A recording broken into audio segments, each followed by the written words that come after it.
মানব মনের অনুভূতি প্রকাশ কিংবা যোগাযোগ স্থাপনের সবচেয়ে শক্তিশালী মাধ্যম ভাষা। সৃষ্টির সূচনা লগ্ন থেকে বহু পরিক্রমা পেরিয়ে ভাষা পেয়েছে লিখিত রূপ।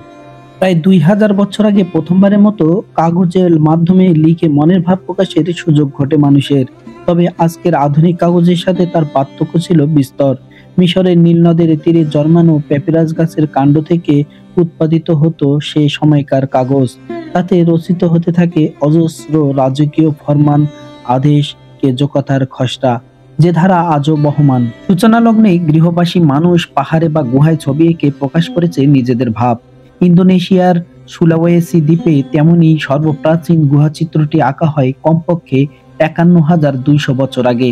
বিবর্তনের ধারায় সেসব গুহাচিত্র রূপ নেয় সাংকেতিক চিহ্নরেখায়। অবশেষে সুগঠিত লিপিতে কাল প্রবাহে বদলে গেছে লেখার মাধ্যমও। এলোমেলো চিত্র থেকে সংহত ভাষা আদান প্রদান, সংরক্ষণের জন্য কঠিন শিলা, মাটির ফলক, চামড়া, হাড়, কাগজ থেকে আজকের ডিজিটাল মাধ্যম।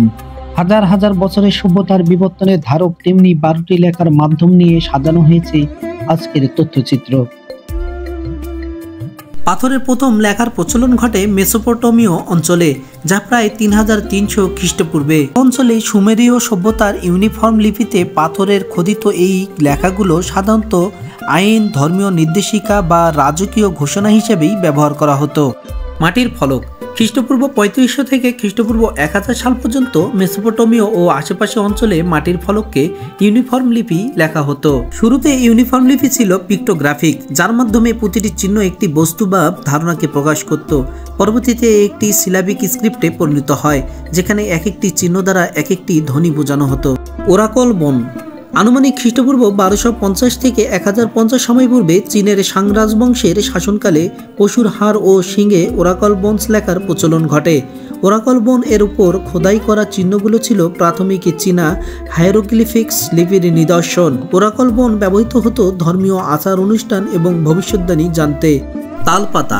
প্রায় খ্রিস্টপূর্ব 500 শতাব্দীতে প্রাচীন ভারতে, বিশেষ করে দক্ষিণ এশিয়া এবং দক্ষিণ পূর্ব এশিয়ায় বিভিন্ন অঞ্চলে তালপাতার লেখা শুরু হয়। এই পাতাগুলোতে মূলত সাহিত্য, ধর্মশাস্ত্র এবং জ্যোতিষবিজ্ঞানের তথ্য লিপিবদ্ধ করা হতো।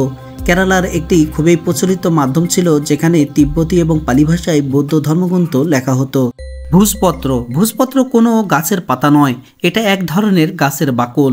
খ্রিস্টপূর্ব 500 থেকে 400 শতকে ভারতে লিখনপত্র হিসেবে এর ব্যাপক ব্যবহার ছিল। বহু হিন্দু, বৌদ্ধ এবং জৈন ধর্মীয় প্রাচীন শাস্ত্র ভূজপত্রে লেখা হয়। প্যাপিরাস। প্রায় 3000 খ্রিস্টপূর্বে মিশরে লেখার মাধ্যমে হিসেবে ব্যবহার শুরু হয় মোটা কাগজ সদৃশ প্যাপিরাসের। তারই ধারাবাহিকতায় উৎপাদন, উপকরণ, প্রক্রিয়ার বদলে আনুমানিক 2য় শতাব্দীতে চীনে আবিষ্কৃত হয় আধুনিক কাগজ।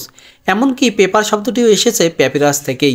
বাঁশ। আনুমানিক খ্রিস্টপূর্ব 1046 সালের দিকে প্রাচীন চীনে প্রচলন ঘটে বাঁশের উপর লেখার।